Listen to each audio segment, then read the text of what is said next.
Okay,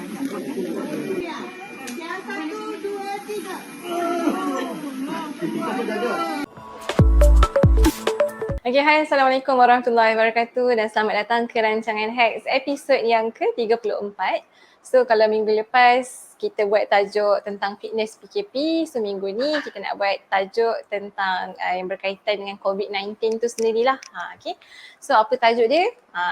Minggu ni saya nak ajak korang untuk sembang-sembang dan temankan saya bersembang dengan tetamu kita tentang tetamu ni sendirilah. Dia ada pengalaman dan exposure lah kepada COVID-19 tu sendiri, which is dia pernah berada di stage 5 lah COVID, sakit COVID dan masuk warded dan semuanya. So saya rasa bukan saya lah yang patut cerita, saya nak jemput lah tetamu kita pada hari ni iaitu Mira. Jemput kenalkan diri Mira. Hai, Assalamualaikum. Nama saya Amira Ariwa binti Roslan. Saya adalah bekas pesakit COVID stage 5. Actually saya dengar pasal Mira ni dekat YouTube channel Haze lah. So bila Mira keluar yang dekat YouTube channel tu, yang Haze buat tu, saya baru tahu rupanya ada stage 5. Saya ingat sampai stage 4 je kan Mira kan. So without further ado kan, saya rasa saya dan tetamu semua nak tahulah apa pengalaman Mira sendiri. Macam mana kan Mira boleh dapat COVID tu dan waktu tu yang macam sikit demi sikit. Akhirnya macam mana sampai ke stage 5 dan macam mana you boleh survive. Jemput Mira untuk cerita Mira. Pada masa saya kena COVID tu bukannya musim PKPD ke PKP ke yang tu kena verify, kalau tak nanti orang cakap salah kita. Masa tu dibenarkan untuk buat majlis, not more than 20 tetamu lah macam tu. Lepas tu saya hadir, tapi tak hadir majlis, saya hadir ke rumah family members yang buat majlis tu. And then saya stay dekat rumah dia lebih 5 hari. Daripada hari Selasa sampai hari Selasa, Rabu, Khamis, Jumaat sampai Sabtu. So kat situ memang dah terdedah lah dengan saya punya pakcik tentu. Pakcik saya memang dah tak sihat tapi dia tak tahu yang itu COVID. Dia pun tak ada pergi mana-mana. Dia pun tak tahu apa puncanya dia dapat tu. Mungkin masa pergi kedai ke apa kan. And then saya balik hari Sabtu, saya balik kampung. Kampung saya kat Johor. Hantar mak saya. And then I stay dekat kampung lah daripada hari Sabtu sampai hari Ahad. So hari Sabtu sampai Ahad tu kita hidup macam biasa lah. Pergi siap buat barbecue lah apa benda semua. Time tu kes tengah relax lagi tau. Tak bukan yang macam sekarang ni. So awareness tu kurang lah. And then hari Ahad saya balik. Hari Ahad saya balik, on the way drive tu dah sakit-sakit badan. Sakit-sakit badan is the one of the symptom lah. Simptom yang paling ketara, memang COVID akan menyakitkan badan. Dia sebab dia attack joints. Hari Ahad malam tu dah start sakit kepala, demam. Hari Isnin pagi tu memang tak larat lagi kerja. Alhamdulillah sangat-sangat sebab saya tak pergi kerja. Kalau pergi kerja tak tahulah macam mana sebab ia akan lebih menjangkitkan dekat orang lain. Isnin tengah hari, saya dapat tahu yang one of family members ada kena positif. Daripada situ saya dah tahu dah saya positif. Sebab simptom dah full lah. Memang bukan demam biasa. Tak diagnose lagi. Dia bukan demam biasa. Dia demam yang pelik lah. Demam yang pelik. Dia bukan demam biasa. Dia macam mana? Apa yang beza? Pernah kena denggi tak? Dia lebih kurang macam tu lah. Dia lebih kurang macam tu lah. Dia attack joints. Kita memang sangat-sangat tak larat. Tak larat. Kalau disertakan dengan batuk, sesama apa tu lagi bertambah-tambah tak larat. Biasanya macam makan. Makan masa tu saya kan sepanjang saya sakit, ya Allah, selera makan tak pernah berubah. Tak pernah, never. So still makan banyak Macam mana? Still makan tapi tak rasa lah. Kita tahu kita tahu kita minum air 100 plus tapi tak rasa isotonic dia tu.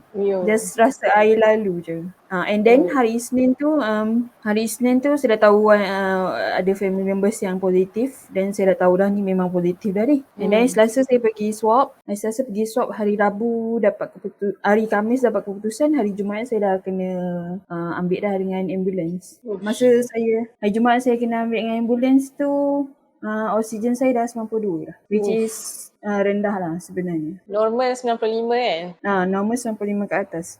So daripada hari Senin sampai hari Jumaat tu memang saya batuk yang teruk lah. Memang tak larat sangat. Memang saya merelakan. Saya memang dah tahu saya positif, saya dah kemas bag apa semua. Tak rush. Semua benda saya dah prepare. Dah get ready dah lah. Dah get ready dah untuk dikutip. Nama saya naik dekat Maib Serdang. Tapi yang ni memang kuasa Tuhan lah. Tiba-tiba nama tu bertukar ke Hospital Sungai Buloh. Saya tak tahu siapa yang tukar. Memang orang yang call yang nak ambil tu dia dah cakap dah nak pergi, kita akan bawa awak pergi Mayap Seberang. Tapi bila ambulan datang, saya tengok ambulan, kenapa ambulan Ustaz Sungai Buloh ni kan? So saya diam je lah. Lepas tu bila bila dah sampai dekat, masa tu malam, pukul 12 pula tu. Pukul 12.30 malam. So, masa tu saya tak tahu saya dibawa ke mana. Tengok luar pun bukan nampak kan. Lepas tu bila saya sampai dekat emergency, saya pula tanya doktor, saya kat mana sekarang? Doktor cakap, awak kat Ustaz Sungai Buloh. Lepas tu saya macam, kenapa pula kat sini kan? Tadi orang tu call, Mayap Sedang lah. Tapi dah ignore dah, tak apa biar lah. Tapi syukur Alhamdulillah lah saya terus dibawa ke Hospital Sungai Buloh. So macam pada waktu Mira dibawa tu, waktu tu keadaan tu masih okey lagi ke ataupun memang dah tak larat-larat? Bila masuk tu dia dah bagi kita oksigen. Kan tadi sebelum naik ambulan, doktor check dulu oksigen kita. Untuk mengesahkan kita ni layak dibawa ke hospital atau tidak. So dia check oksigen saya 92, which is memang layak sangat-sangat lah. So dia bawa. Sampai ke emergency, dia tekukkan oksigen, saya dah okey dah. Saya dah okey. Daripada zon merah, time tu pukul 12 tu saya masuk zon merah. Pukul 4 pagi saya masuk zon kuning. Zon kuning, masa kat zon kuning tu saya masih lagi boleh pergi toilet, buka oksigen dan boleh berjalan pergi toilet, jalan yang jauh. Okay, so pukul 7 macam tu saya transfer pergi ward biasa, pukul 7 pagi. So sepanjang macam hari tu, lah, daripada pukul 7 pagi sampai memang rasa, macam bukan rasa dia macam biasa je. Pukul 7 pagi, transfer pergi ward biasa. Lepas tu sampai hari yang tu, sampai petang macam ni lah. Bila dah pukul 6 macam tu, saya dah mula seram-seram sejuk, dah mula demam, dah mula baru sesak nafas datang. Saya punya waktu stabil tadi tu je. Dari pagi sampai ke petang tu je. Lepas tu saya terus dah tak stabil. Tak stabil sehinggalah saya decide untuk masuk. Didesidekan untuk masuk ICU. Lebih kurang saya masuk 9 bulan. Saya masuk ICU 19 bulan. Lebih kurang 10 hari jugalah. Memang keadaan doktor bagi masa tapi keadaan saya tak stabil. Oksigen makin lama makin drop. So kiranya Mira waktu masuk mula-mula tu bukan stage 5 lah kan? Bukan. Maksudnya, dia macam kalau sekarang tu ramai yang kena, varian sekarang tu lain tau. Pada saya varian yang sekarang tu adalah varian yang bahaya. Yang memang kena sekali terus. Yang varian saya dulu tu masih okey lagi pada pendapat saya lah macam tu. Ya. Sebab saya tengok sekarang macam ya Allah teruknya. Macam kena hari ni esok mati lah macam tu. Dia macam tak ada bagi masa langsung. Itulah. Saya teringat lah bila Mira kata kat dalam yang waktu Hiz tanya tu kan, saya ingat lah Mira kata bersyukur sangat tak kena pada waktu varian yang sekarang kan.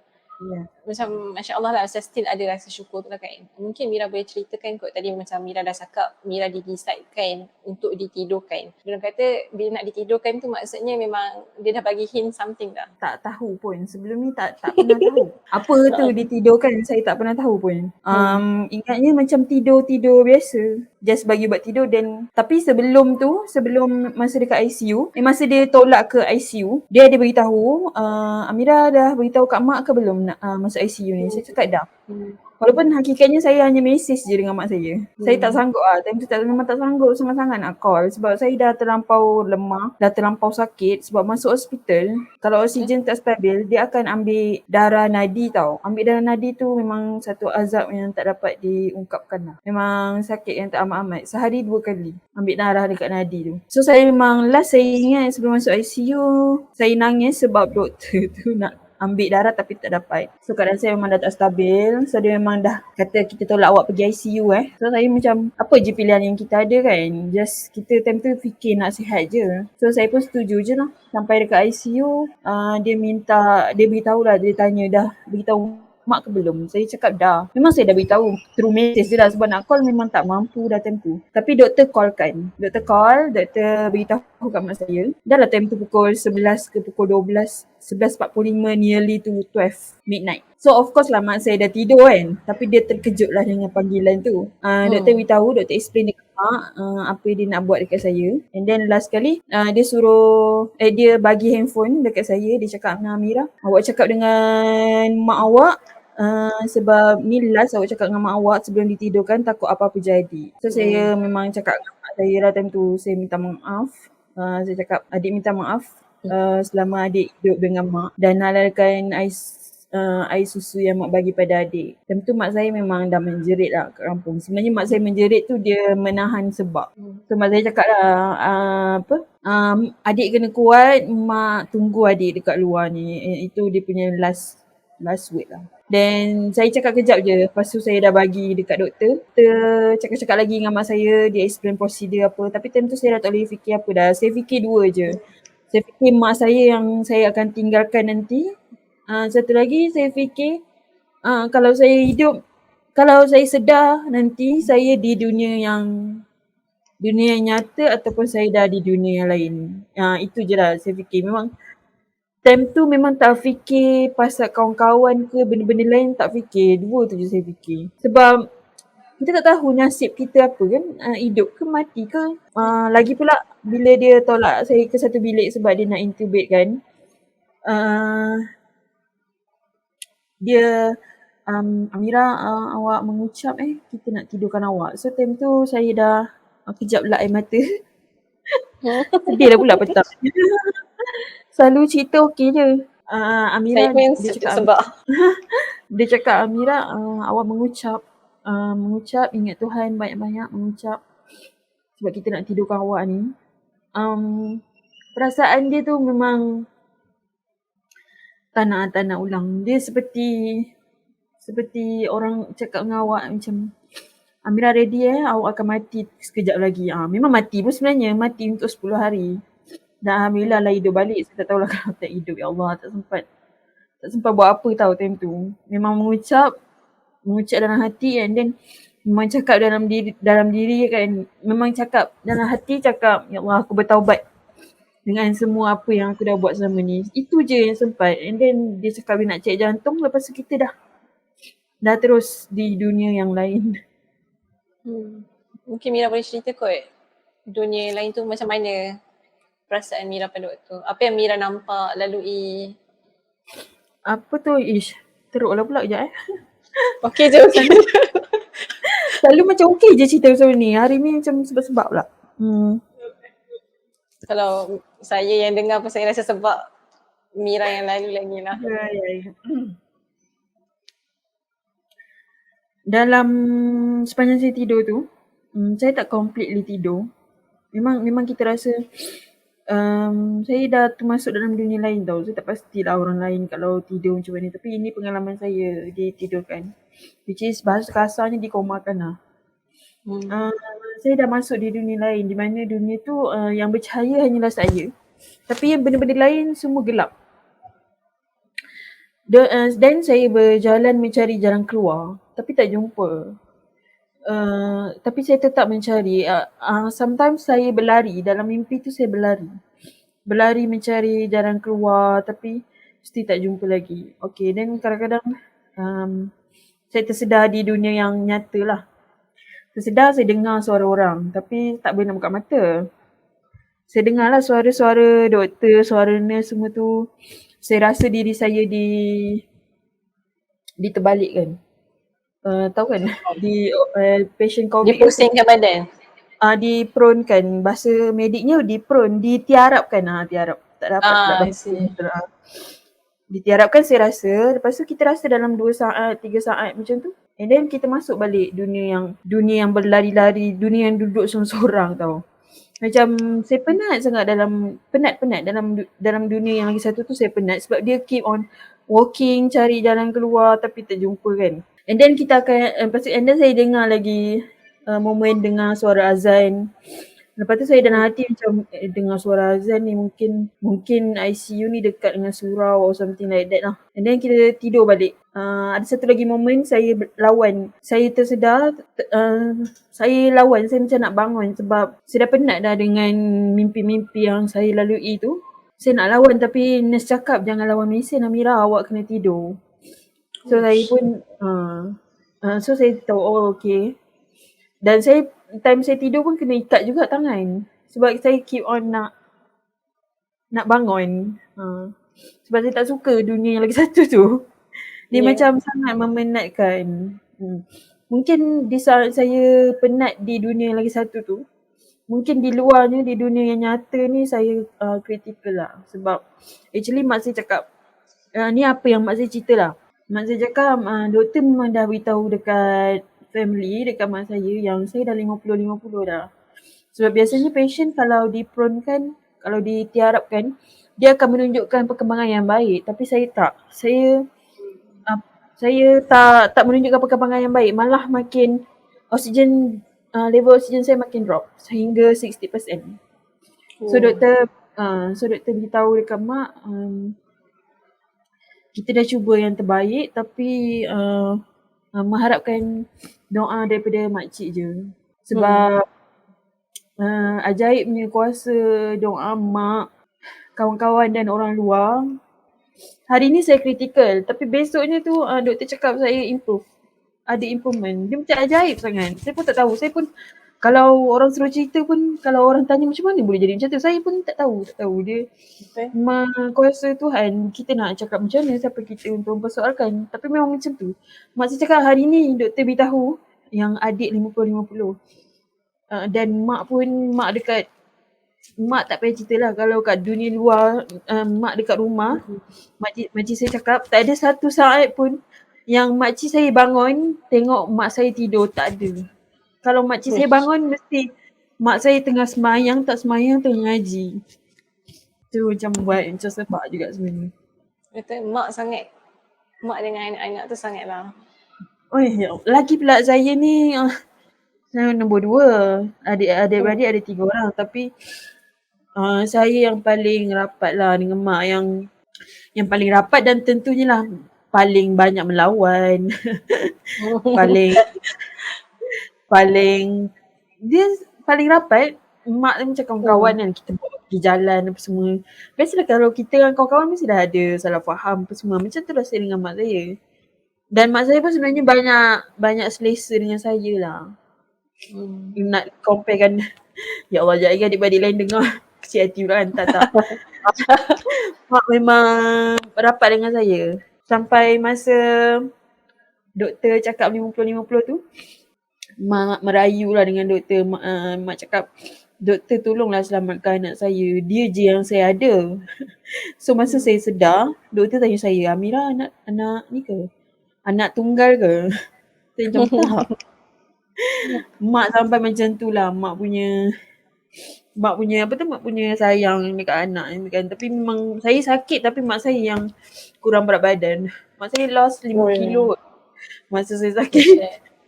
Makcik cakap memang mak saya duduk seorang kat kampung. So makcik saya teman kan. So makcik saya cakap masa saya sakit tu memang mak saya tak ada masa yang dia punya sembahyang tu memang back to back lah orang cakap. Masa malam pula bila makcik saya tidur, makcik saya cakap bila dia buka mata mesti mak saya tengah sembahyang. Makcik saya tidur lagi, buka mata lagi, sembahyang lagi yang macam tu lah. Maksudnya kan saya teringat lah. Teringat yang Mira cakap kan. Waktu tu sangat rasa peluang kedua lah kan. Dan saya teringat lah dalam YouTube channel yang buat tu, yang Mira kata, Mira ada berdialog lah kan, meminta kepada Allah kan, kalaulah Allah bagi aku peluang kedua kan. Mungkin Mira boleh cerita kot tentang peluang kedua ni. Macam kenapa sangat berharap dengan peluang kedua ni dan how impactful it is peluang kedua yang Allah bagi ni kepada Mira bila Mira dah survive. Dia macam mana? Masa saya mula sedar, saya tak tahu yang saya ni hampir mati. Tak tahu. Tak tahu. Dia duduk kat ICU tu relax je. Mungkin efek ubat kot. Memang relax. Memang tak ada stres ke apa ke. Nurse dengan doktor hari-hari sangat bagi kita semangat. Sebab kita duduk seorang tau. Mana boleh ada visitor semua kan. So hidup kita di dalam ICU tu hanya kita, nurse dengan doktor. So hari-hari nurse dengan doktor bagi semangat. Saya nak cakap kalau nurse kat Hospital Sungai Buloh tu, kat ICU, kalau hari-hari dia orang datang tu memang hari-hari berceria. Saya memang ingat sampai sekarang tau. Padahal dia orang pun penat kan, panas pakai PPE, nak uruskan kita yang berat ni lagi. Nurse semua kecil. Tapi tak pernah pun saya dengar dia orang mengeluh ke marah-marah saya ke, tak ada. Memang hari-hari buat benda baik, menghiburkan. Walaupun lah saya time tu lost, memang mula-mula sedar macam kepala macam tak connect lagi dengan wayar. So nurse ke doktor buat lawak ke cakap apa ke semua macam diam je tengok. Lepas tu bila saya masuk ward biasa baru saya dah dapat handphone baru saya tengok kenapa macam banyak sangat mesej ni kan, apa yang sebenarnya berlaku dekat saya. Masa dekat ICU doktor tak beritahu. Doktor tak nak kita stres. Dia tak beritahu pun kita ni sebenarnya dulu macam mana apa semua kan. Saya tengok handphone baru saya koyak, baru saya hari-hari nangis tau dekat ward biasa. Hari-hari nangis, hari-hari menyesali. Ya ke aku macam ni? Ya ke aku hampir mati? Ya ke aku keadaan aku kritikal hari tu. Dengan masa tu walaupun saya dah keluar dari ICU, saya punya oksigen masih lagi tak boleh pick up. Masih lagi slow. Memang tak boleh pick up sebab doktor cakap paru-paru saya dah half of it dah rosak. So memang oksigen tu tak akan pick up sampai 100%. Lagi pula masa tu saya baru je cabut tube. So oksigen saya boleh pick up 90, 91, 92 macam tu je. So saya kat situ dah stres dah. Mula-mula stres pasal baru tahu keadaan diri sendiri. Lepas tu stres lagi oksigen tak naik-naik. Time tu memang hari-hari dengan tak boleh semayangnya. Tak boleh bangun, tak boleh pergi toilet dengan keadaan uzur. Memang time tu kita sangat muhasabah diri. Sangat ingat dosa-dosa lampau dan sentiasa berjanji dengan diri sendiri, berjanji dengan Tuhan lah, Masya Allah. Saya memang hari-hari cakap dengan, walaupun saya tak ada sembahyang test tapi saya tetap berdoa time tu. Hari-hari cakap dengan diri sendiri, cakap dengan Tuhan, ya Allah kalau first kali ya Allah kau bagilah aku peluang untuk jumpa mak aku lagi sekali. Sebab masa kita dekat hospital, selagi kita berada di hospital, kita tak rasa safe lagi tau.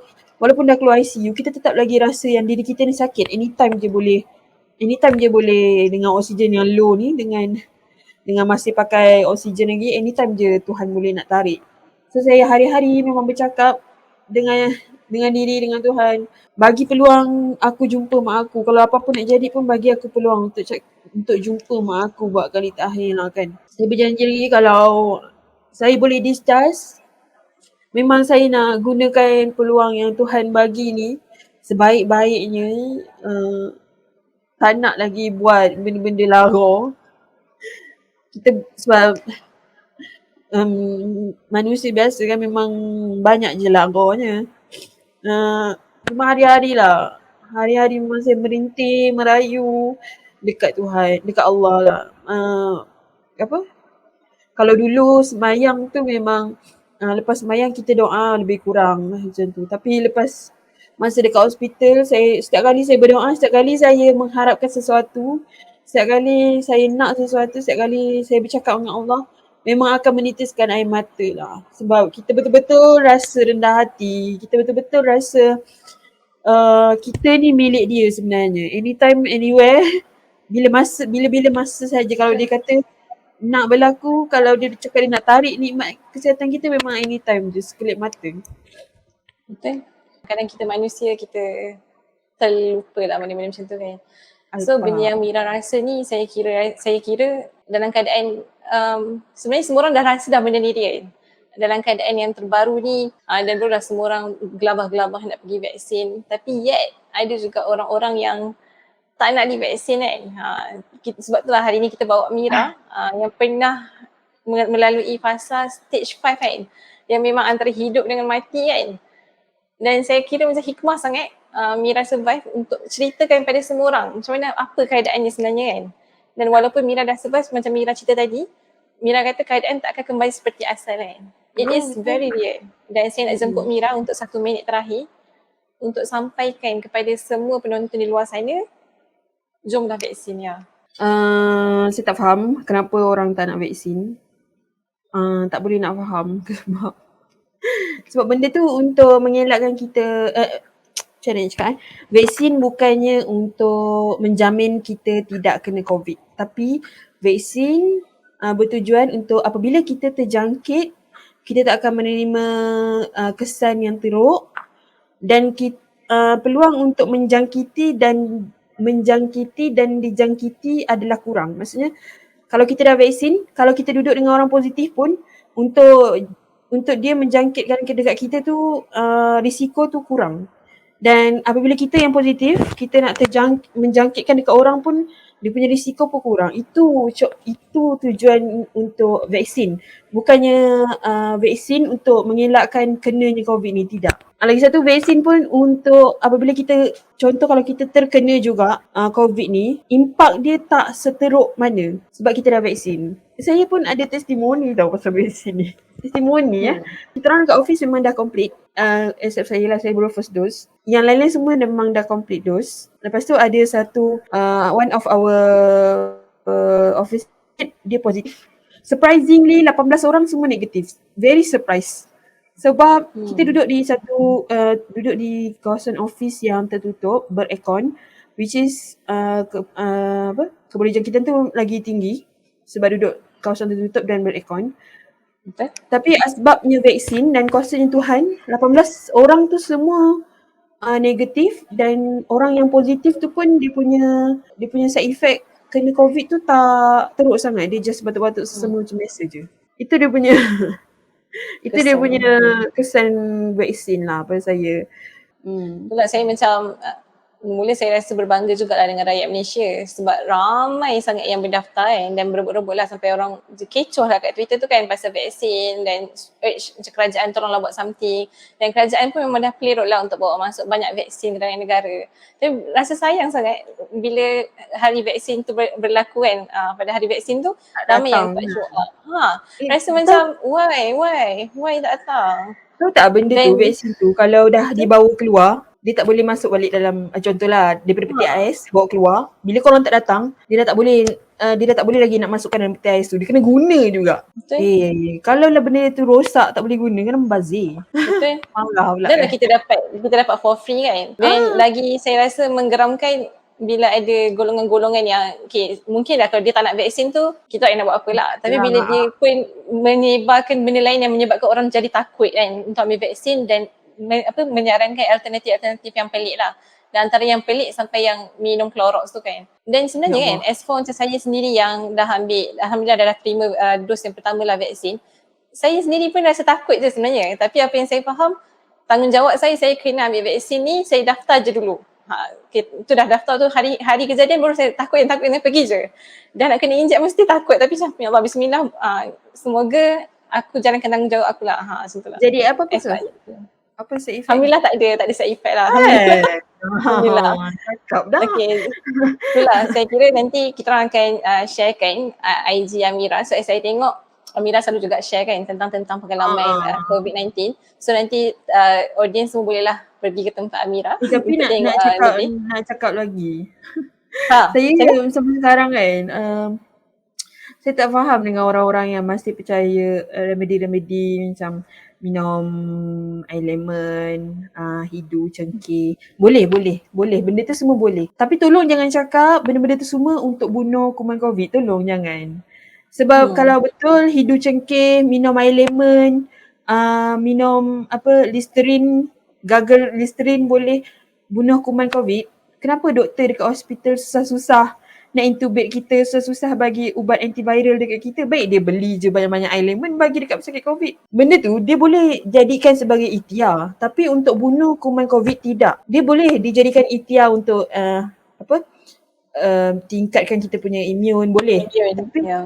Tapi untuk bunuh kuman COVID, tolong macam mana nak cakap, tolong sematkan dalam kepala yang benda tu semua tak boleh bunuh kuman COVID. Once dah positif, memang benda-benda tu semua tak boleh nak bunuh kuman. Aduh, penat lah nak cakap.